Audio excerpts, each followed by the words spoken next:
Welcome to the Consummate Athlete Podcast, where we explore what it means to be a well-rounded, happy, goal-crushing athlete.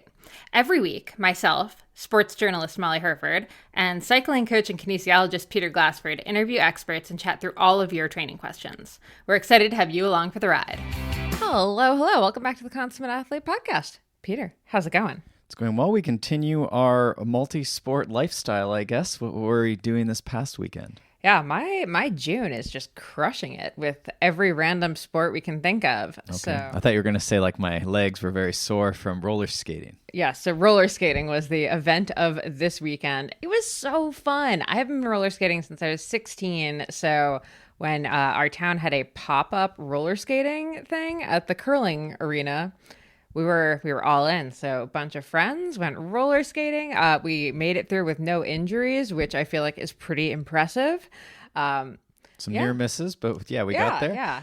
My brother was saying that they actually have it down in Kitchener too. So this might be something that is more widespread than we think. So you should look that up if you can go roller skating. It seemed like most people were able to get moving and do it. So yeah, maybe it's a decent. There was all ages as well. There was little tiny kids had a good time, and even some older people. So there you go. Are you talking about just our friend Yes. group? Yeah, Specifically. You know who you are. But those who, they were nervous, but they got in there and they did it. Yeah, and I'd been boxing the day before, and as we mentioned last week, we went disc golfing last week with today's guest, Gee Schreurs, which I'm butchering the pronunciation. She gives us the correct pronunciation. But if you're new to gravel cycling, you probably have heard Gee's name this year because she did, in fact, come second at Unbound, really lit up the race, super exciting. Despite being a really long race, actually really fun to watch. Yeah, it was a great race. Yeah, really exciting. The women's racing is really, really good right now. And yeah, she's had a great season. I would say she's probably one of the strongest women I've ever ridden with, for sure, which I did get to ride with her this past week, which was really fun. And just a wealth of knowledge. She has so much experience, which we get into, both from a previous bike racing career, then also being a soigneur, as well for a professional cycling team, and then coming back. And so we go through that sort of journey where, you think about these development pathways that maybe are this nice linear line, straight line to reaching your goals and being one of the top gravel racers. But for her, it has been a winding road and a really exciting one as well. Yeah, this is such a fun conversation for anyone that's into racing gravel, but definitely anyone who has Unbound on their list, because we got into some of the nuances of that race. But yeah, really just such a fun interview. It's been a while since we've done an athlete interview like this, actually. Mm-hmm. Yeah, no, really, really good, and a lot of action, things that you can do to make your gravel racing better, I think, whether you're going to Unbound or not, but certainly we get nitty gritty on Unbound. Yeah. And before we get into that, quick thank you to our friends over at Payable. So if you've ever tried to take payment in a Google form, you've probably found that you can't. With the Payable add-on, though, you can, which really simplifies if you're someone who just needed to create a quick registration sales thing, your kid's collecting donations for something. Like you're just trying to very quickly get some information and take a payment. Google form plus the Payable add-on makes it so much easier than, costly website subscriptions, setting all that kind of stuff up, all that jazz. Mm-hmm. And we love it. It's some of our best friends who have started this business, and it's been running for, 6-7 years. So many, many users across the world. So we hope that you check it out. We certainly enjoy using it in our own business. And we do have a page you could visit. Yes, payableapps.com/athlete has some of our favorite templates, some actual good deals, good savings. So definitely check that out. And you can honestly be up and running and collecting payments in under 10 minutes easily. All right. With that, let's get into our chat with Gee Schreurs. Let's just get into it.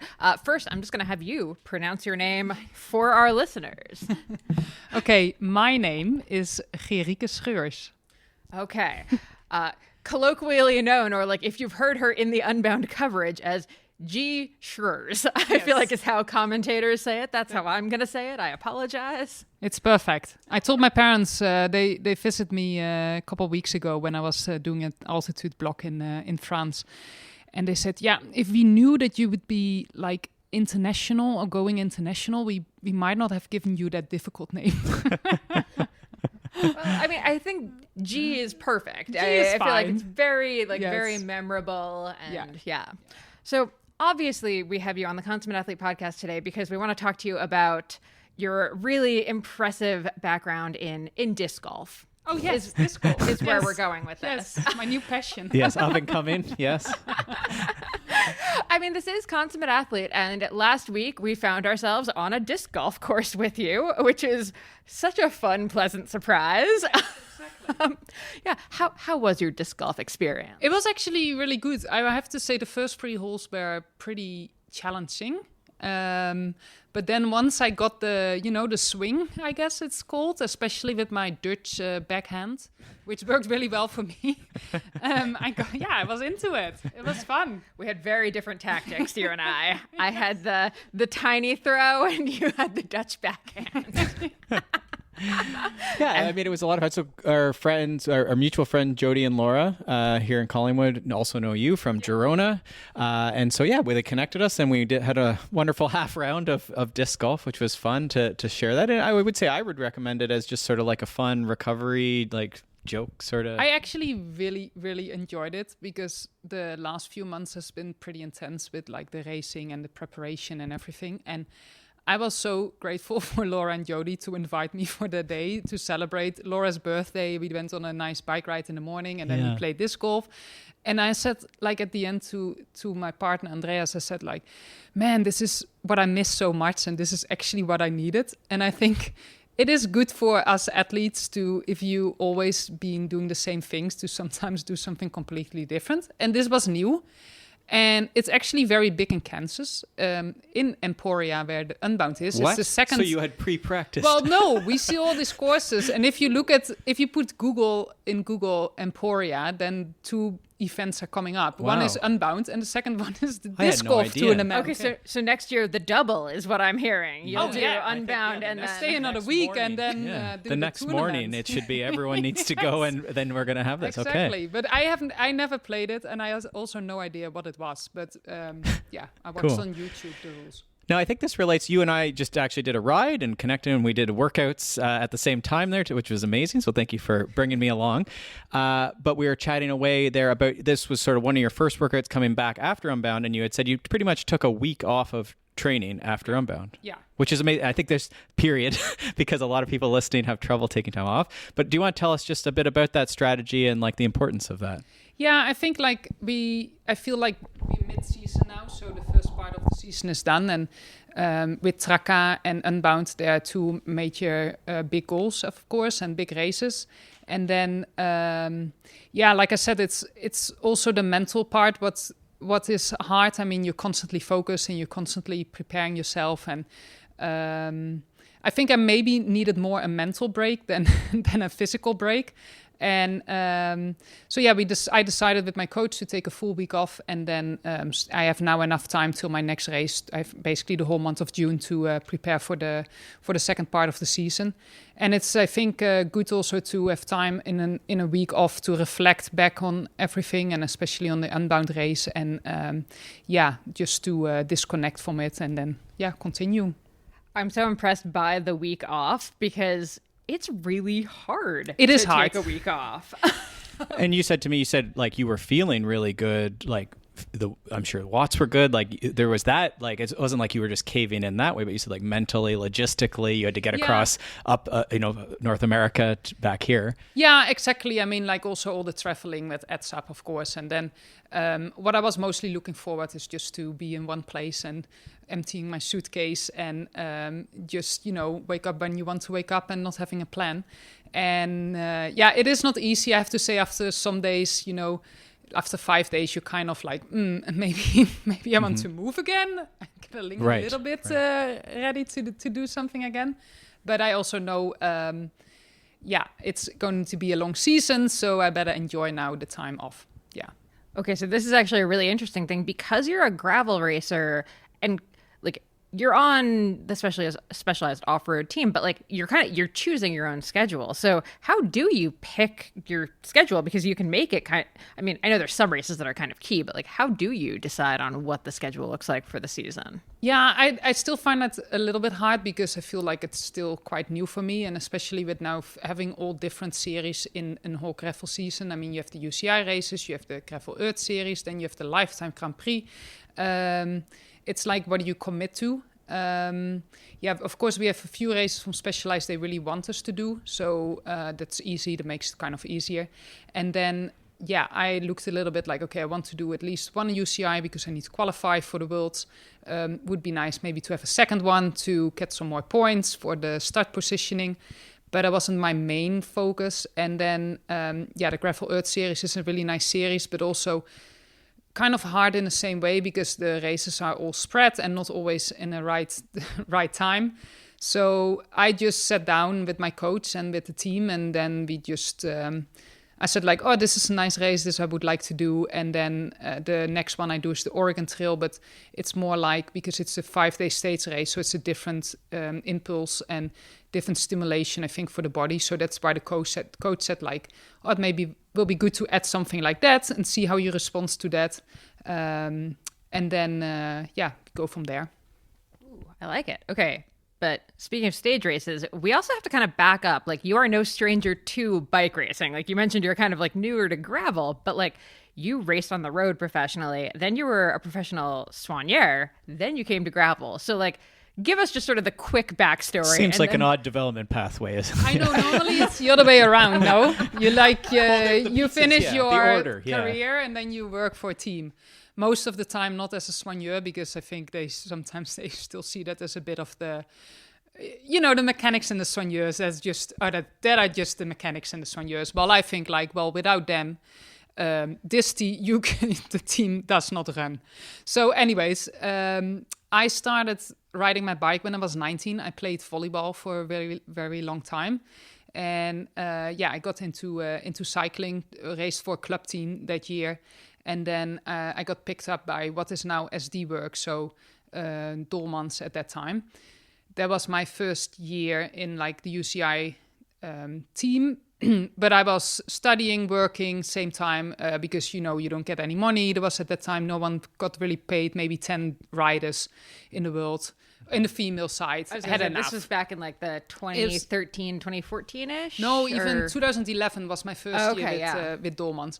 And then, but I had no idea what I was doing, and there were not enough resources in the team. Like there's no performance coach, or there were no coaches, or there was just, I don't know. It was very overwhelming for me. Then the year after, I raced in a Belgian team for 2 years, also UCI. I worked full time, and I found it really hard to find that balance, especially with me not knowing what I actually was doing. So I had no coach, and I never had a coach. And it's something like maybe I should have found someone, but also if you don't make money, it's, I don't know, it's this whole balance of like finding the right people. And then I just quit, and a year later I started to work as a soigneur, as a little bit of part-time, and then I got picked up by a women's team to do it full-time, and I did that basically for 8 years. And then, in 23, I kind of was a little bit done with it, and I thought like, it's time to change something. Gravel became bigger, and I was like, well, you know what? Maybe I just give it a try, because I feel like I haven't had the chance yet, and I think there's still more in me than what I have shown in the past. Now, did you go to school for like physio or say, or like what were you doing at school? So I went, I'm basically how you call that, a PT, but is a teacher. No, so I did more the, being physical education teacher. Great. Yeah, okay. That's my degree. Okay. I worked a little bit as a teacher, but only for... This is also working against your score in the Frisbee golf. Seriously. Like, I know. I was bringing on my degree in physical education. Yeah, you were just like, I'm not saying anything. Oh, okay. Well, Laura and I really should have gotten more of a handicap. Yeah, there you go. I know. Saying. Maybe you should have. Okay. Is your degree in accounting or English and journalism? Yes. Okay. We get subtract 10 points from our final score. So were you training then once you were a soigneur and you're working on the team, were you also like doing training just during the day and exercising during the day? Like how did that go for those 8 years? Yeah, so then I actually went to massage school I finished that. It was like a year long, and then I kind of got picked up by Kirsten Bild, who was back in the days, one of the best sprinters, and we live in the same city, and she asked me if I wanted to come with her on the road, and I always. Once I started working for Trek Segafredo, which is now Lidl Trek, Ina Teutenberg is a very active person. I mean, ex-cyclist as well. And she just kind of got me into running before breakfast. And then at one point, we started to do a dawn patrol, as we call it. So we would ride before breakfast, like 5 a.m. in the morning, do like 1.5 hour loop or something. And then, breakfast and then go to work. And I actually felt it made me feel so much better. So I started to do it every day. And that's, I think, how I got fitter. And then I got really into trail running and running. And I signed up for some trail run events, and that went really well. And yeah, it's easier to combine, like working in the day and running doesn't take so much time. And yeah, I think but I didn't really train. I just did what I thought what felt good.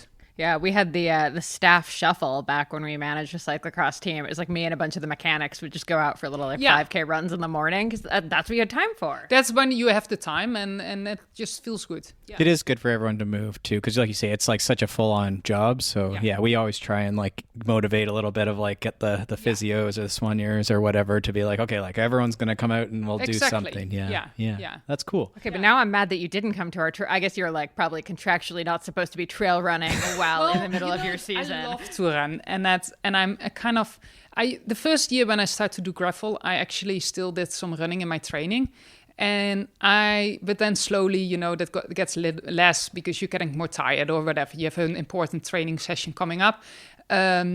But every winter I said like, I cannot wait to off season. I cannot wait to go back to running. So for sure I want to show up on Monday. Okay. Yeah, darn. We could have had you at Highlands again last night for our trail running. You could have been with me and done sweep. It was like a nice little shuffle. Yeah, well, I would go really slow, I guess, yeah. Be careful, yeah.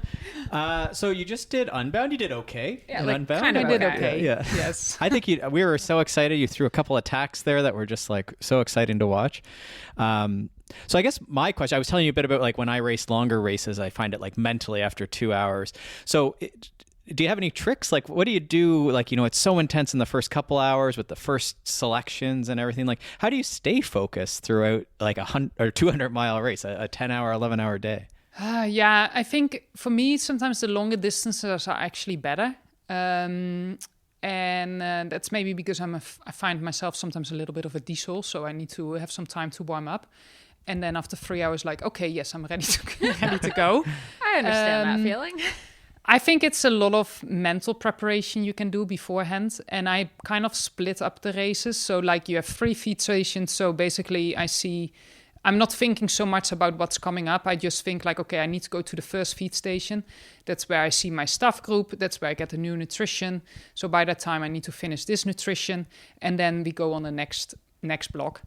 And then, but I have to say, the last 90K was actually a struggle to stay concentrated and stay really focused. The first part went really, really well, but I think it's also where the most things happened with the course and important parts of the course. And then after that, it was more like, okay, there's some hills, but it's more rolling and it's going to be fine. It's easier to get to the finish. So I think there you get a little bit more sleepy and more tired, I would say. Yeah, okay, but that was also where your group, it was 5 of you, I think, and then that's where one of your attacks came, I think, in that last 90 minutes, was it? The one you threw? I can't recall the spot. Yeah, the plan was for me to try to go on the attacks, and I think, I'm second place is really, really, really good, but the first, and that was good. But I have a rest week after that because I had a lot of time to reflect on it and think back about it. Because my first reaction was actually that I was kind of disappointed in myself that I didn't do more in these last 90K of the race, and so at one point I knew I had to attack. Okay, I have to say the wind was not in my favor at all. So like we had a lot of headwind. And, doing attacks then, that's really hard. And I mean, some others, they tried maybe and no one really got away. So at one point you also kind of know like, what's the point? It's so hard to get away anyways. Mm-hmm. And then in the last, I think maybe 10, 15K or something, I did an attack and I got Rosa with me. And I was hoping she would wanted to work with me. But yeah, it didn't really go anywhere. And then the others came back. And then, at one point you're like, okay, maybe this was my last chance. And I think I was kind of I was only disappointed in myself. But everyone says like, you did great. It's so impressive. And I can see it now. And I'm like, I learned a lot as well. I've never been in this situation. And I think it's still quite new for me. So I for sure take this with me for the next upcoming races. Yeah, I think both things can be like, you were really close to winning, so that's really hard to take. Yeah. But also, like, what a wild day, like the number of weather events you were part of. And I know, and I'm very proud of how I all managed that, because I mean, like, that's already a really challenge. Like, once we hit the first mud after, 20, 30 Ks or something, and then it kept going, and you're like, well, when is this going to stop? Well, not really. And then there were some important parts and like around 70K, 80K. Then you got the hill. Then we got crosswind where I made actually the split that we got away with this 4 others, so 5, and then someone bridged. So, all the things what was important in the race, I managed to do really well. So, I can be for sure proud of that. Yeah. And okay, how was the team dynamic? Because it was you and Sophia in there. So, I mean, like, your teammate did, in fact, win. So, like, major positive there. But, like, how does that change the gravel race? Like, and I guess you can be specific or general. Like, we could also ask, like, how do you think teams are going to evolve, I guess, as well? But you can also be specific about the specialized teams, or obviously the newsmaker. Yeah, so, like, of course, like, specialized wants to win, and it doesn't matter who wins. They just want to win as a brand, because that's, of course, good for the bike, and especially with the new Crux 5 coming out. And I think we ticked all these boxes with the men's side and the women's side. So we are with 6 riders in the team. Annika, she didn't come. So we were with 5, and all of us 5 were on the podium. So I think that's a pretty good result. Yeah. Not bad. Not bad at all. And I think, well, especially with the men, you could see they did the tactics really well, with Keegan also offering this wheel, giving the what wheel a newsworthy to thing. Yeah, that's like the amount of debate and everything. But what a cool, like, that is an example of where teams and gravel are meaningful. Yeah, exactly. And I think it's heading more towards that direction as well. So you see the Canyon team, for example. But it is still in transition, like, because you also still have the privateers. And I think also with us inside the team, we still need to manage a little bit, like, how we do this as to work as a team, because you also need to have that personality where you want to sacrifice for someone else, for example. And because the sport has always been in a privateer sport, and also because we have all winners on the team, it can be hard sometimes, like, how we gonna manage that. Sure. So the plan was very clear. I had to go on a solo attack, and then if not, then Sophia would go for the sprint. So we managed really well by 1 and 2. Yeah, and that was all assuming that you all got through the craziness of the 190 so there was, like, miles. Let's say we need to get many as possible people in the front. Okay, we only with 2, so that we both are in the front of the race. That was that's already a really good really advantage, good thing. Yeah, and then we have more cards to play for sure. Okay, now I don't know if it ever got, like, officially, like, confirmed by everyone, but, like, the commentators were saying that, like, Sophia was on, like, right before you attacked, Sophia was on the phone. Was she texting you? Is that what happened? Like, no. She wasn't texting me, like, go on an attack. She was texting with Mike, the performance coach from the specialized team. So he was sitting at home in South Africa, and he was watching the live streams, and he gave us sometimes information through, like, phones, and then we could see it on the head unit. So, that's so funny. Yeah. No, there was not so much communication between Sophia and I in the race Well, itself. I was like, I don't think that's how they would. I'm like, they could just whisper when they cross each other in the lines, and no one would hear them. I'm like, there's no need to text. No, exactly. No. We did. It's someone else also asked the same thing, but no, we didn't. We didn't text. Yeah. We also didn't have the radios because that was also the question that some people thought that we had the radios, but also we didn't have it. But I do like that loophole with the cell phones and the heads now. Like, yeah, you could get information. Yeah, exactly. And I mean, like in Traka, there's the rule that it's not allowed. Right.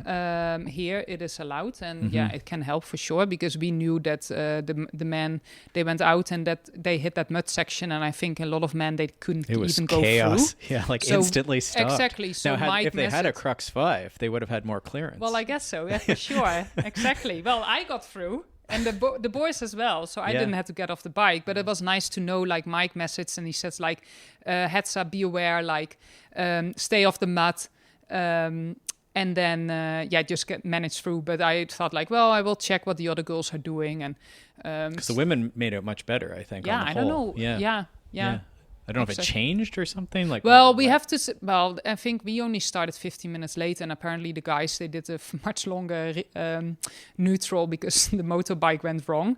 So they had to do another loop through town before they actually hit the gravel. I haven't heard that story. Yeah. That's funny. But I think towards the end, with 20k to go, there was another section where I think the guys kind of had to get off the bike because it was still muddy. And okay, we came there an hour and a half later, and it was fully dry.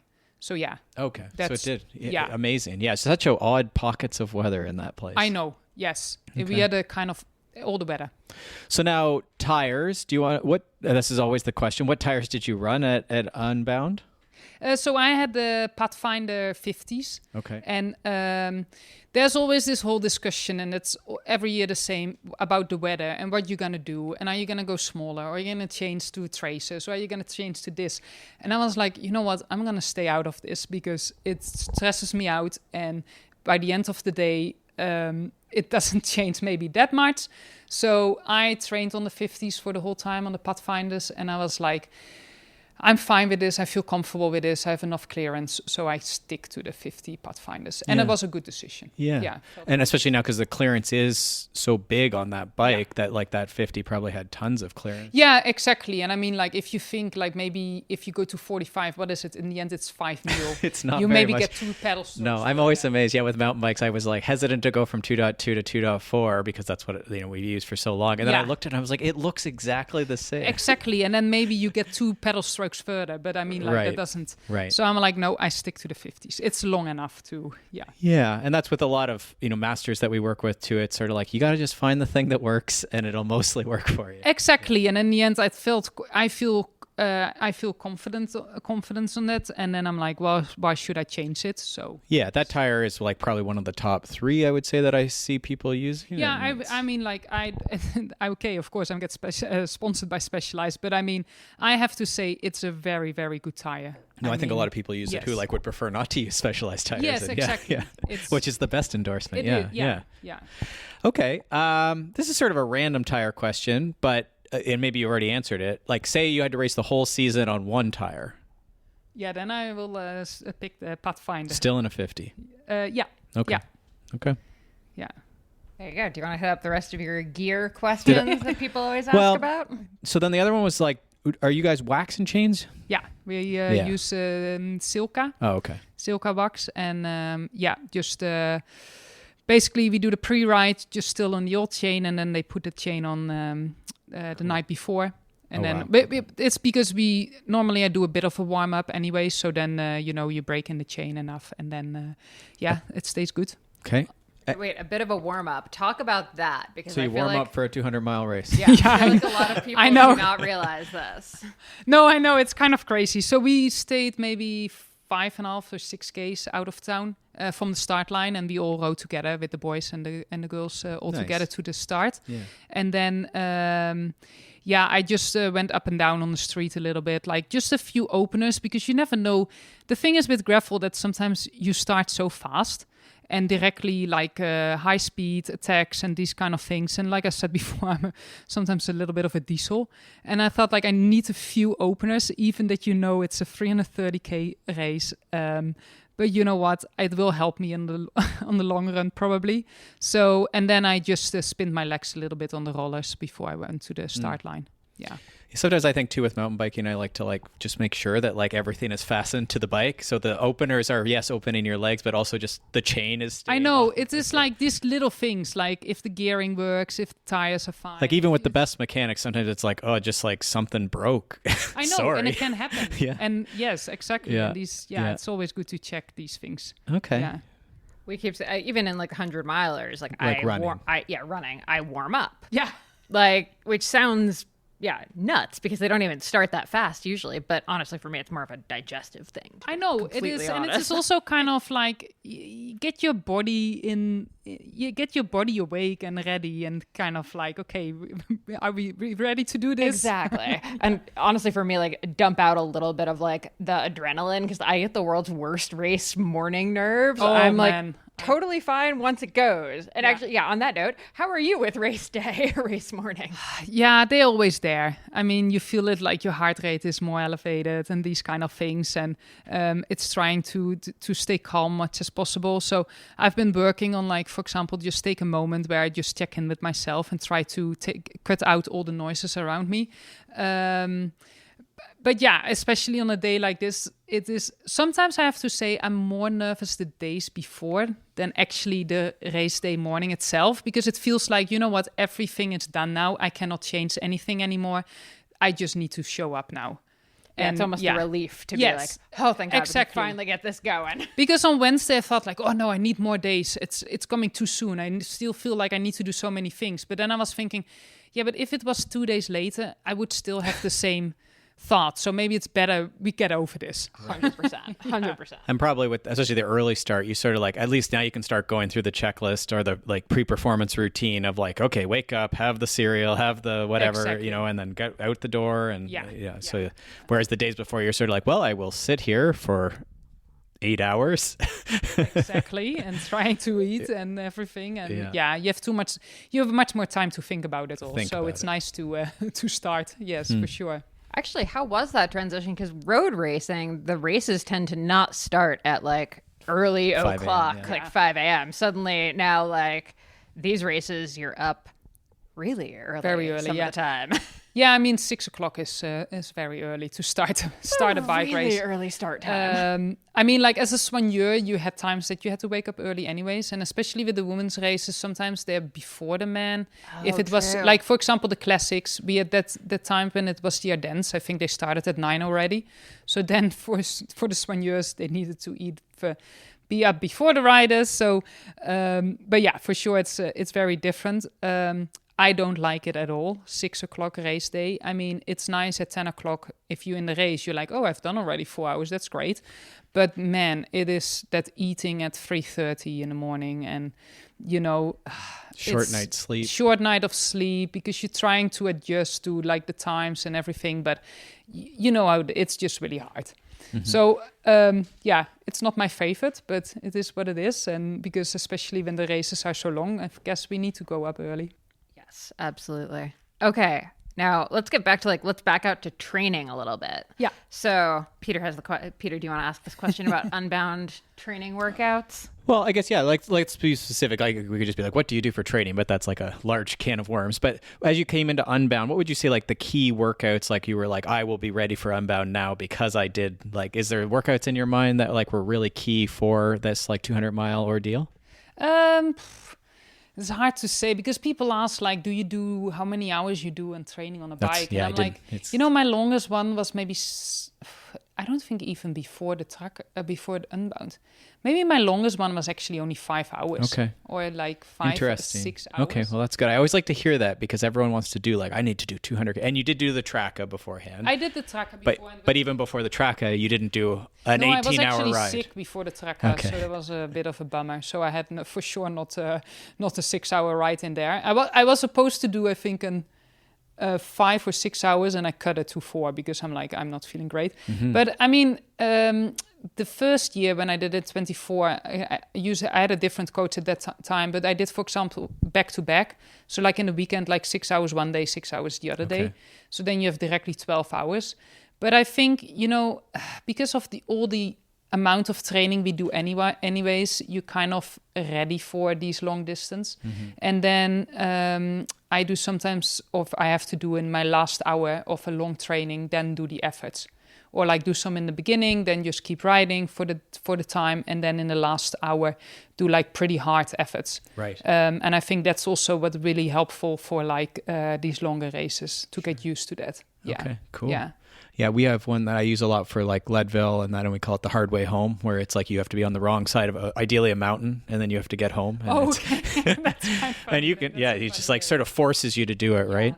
I think those are really effective. But I love to hear that like, and I think we've heard Sophia in the past say that your teammate as well, that like, I think it was like a 5 or 6 hour ride was the biggest before. Yeah. But like you say, it's the consistency across. It doesn't sound like a lot, but then you also did a lot of other rides in the week. Yes, exactly. And also I think once you have done this long distance, you can do it. Yes. And if I feel great on a ride and I have 5 hours, maybe, I might extend it a little bit with half an hour just because I'm feeling really well. Note half an hour, not 3 hours. Or maybe an hour. Yeah. Absolutely not 9 hours. Yeah. No, yeah. no, I've never done a training ride like that.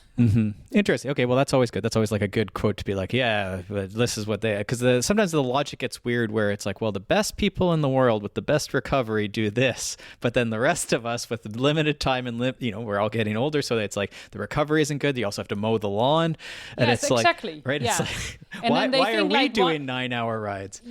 Yeah, but I mean, like, you don't have to. Yeah. No, for sure, you don't have to. Yeah.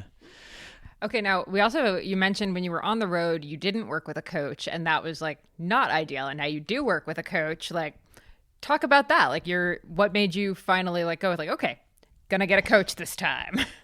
So it's, how I got into gravel with the specialized team was basically through Anna van der Breggen, who is a good friend of mine. And she worked as a DS for SD Works. And then, so I was kind of under-specialized, but then also got the support from the team, from SD Works. And then Anna said directly like, okay, but then I want to coach you. Because Anna was coaching at that time already some riders, so that's how we started in the gravel. So I didn't really have to find a coach. It was just she offered kind of like, because it's a bit of my project. Because Specialized doesn't know you, and they just listen to Danny Stam and me saying like, oh, you're a really good rider, and that's how Specialized took me. So she said like, it's a bit of a responsibility of me as well that you do the right thing. So which worked out really well. And then, I worked with Anna, and then Anna thought like, hey, this is fun. I'm also going to go back to racing again. I was going to say, how did this can't possibly, is this still happening? Because I think she was racing a pretty big race. Yes. Whilst you were doing Unbound. I know, exactly. It's so funny. Anna and I, we know each other already for many, many years. And she was actually the one who got me into cycling. Then we raced 2 years together in this Belgian team as well. Well, she actually wanted to quit cycling because she did it already when she was 6 years. And I'm like, no, let's just go both to this team. And because I was really new, and for me it was really exciting. For her it was like a bit like, I don't know, I just finished my study. I don't know if I want to continue, blah, blah. And I'm like, well, let's try. And then, okay, she got really good, of course. She's so talented. Wow. So it's a cool story. And then, she became a DS. I was a soigneur. I got back to cycling again. A year later, she thought like, hey, I'm also going to go back to cycling. How cool is this? And then at one point, I mean, like it got a little bit more complicated because she was at the Vuelta. I crashed bad at Traca. I broke something, but I still wanted to do Unbound. And then she didn't have really time to, look into my schedule, these kind of things. And at one point we said like, hey, maybe this is not working anymore. You should focus on your career. I should find another coach who has, time enough for me.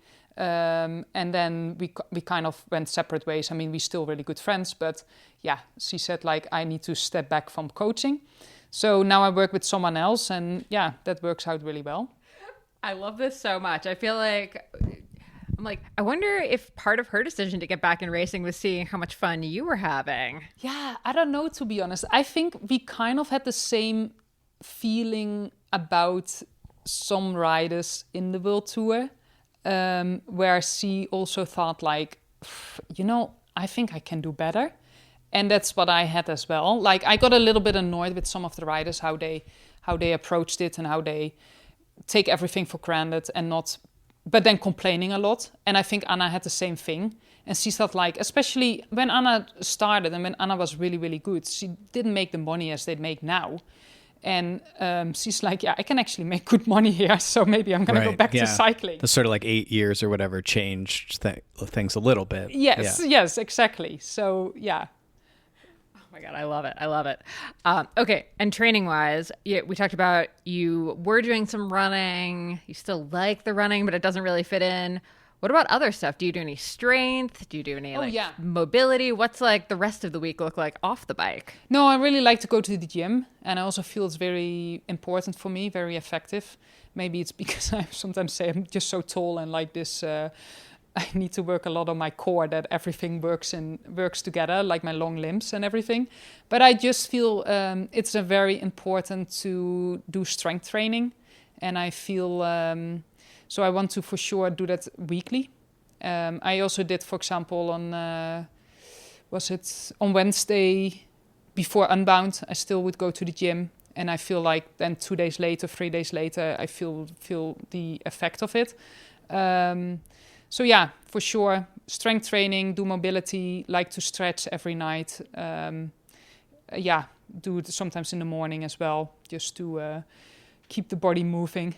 Maybe it's also needed when you're getting older. 100%, yeah. Yes. Now, a little nitty gritty. Do you do like heavier lifts throughout the year? Like, would you be putting like a bar on your back and doing squats, or is it more like, let's say, core training or something like that, or a bit of both? It's a bit of a combination, but I still do the heavy stuff as well, like deadlifts and squats and things like that. A lot of single leg as well.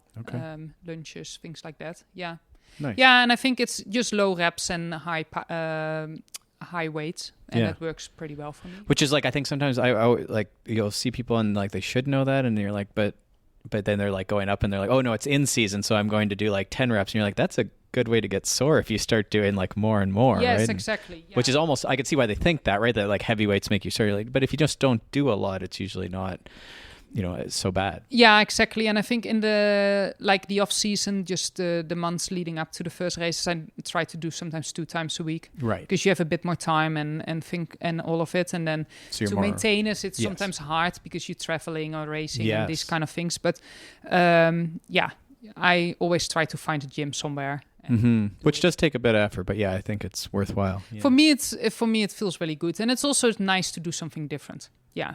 Yeah, and then like see, like I know that when we've traveled, sometimes like you just see something else so other than your hotel room or whatever. Oh yeah, but I also find it sometimes so entertaining to just be in the gym and see all these different people. Yes, there are all types. Yeah. Absolutely. Like, well, you're welcome to our garage gym while you're here. Yeah, there you go. Okay, and then the 3 of us have been talking a lot about heat training here since you got here.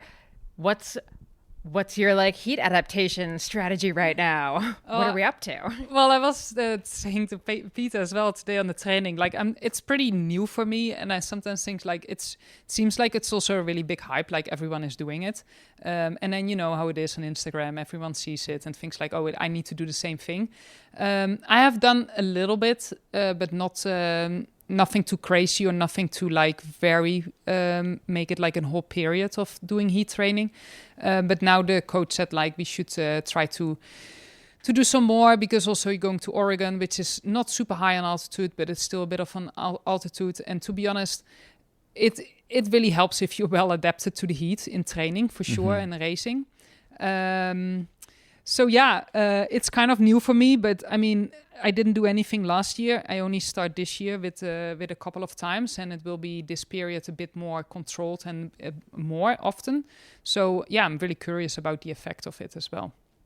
I think definitely in like the stage race situation, as we were saying, like you were literally like cooling down as we were chatting before, and like the ability for your body to get better at like getting that heat out like more efficiently or feeling less terrible. Yes, exactly. And I feel like I never was really good in the heat when I was like years ago. And of course, my body is adapting to it. And I think living in Spain helped a lot because you're kind of in hot weather there. And so I can feel it's changing, and it's in a good way. But I think like I might be still, can still improve in that sense as well. It's funny. I'm always told, or my dad mentioned like a few times how bad I am in heat, and now it's become this like horrible thing that I just think about myself. Oh, that you are bad in heat. Yes, it's a horrible. So we try and joke about it, but it is like a thing that's always like It's now. always then in your mind. Especially when your dad says it, you're like, oh no. So we try and make it it a like, mental thing. Yeah, you know how bad you are in the heat. But what do you find easier, like doing this sauna as well, direct I think the sauna, and I admit I fully do not like.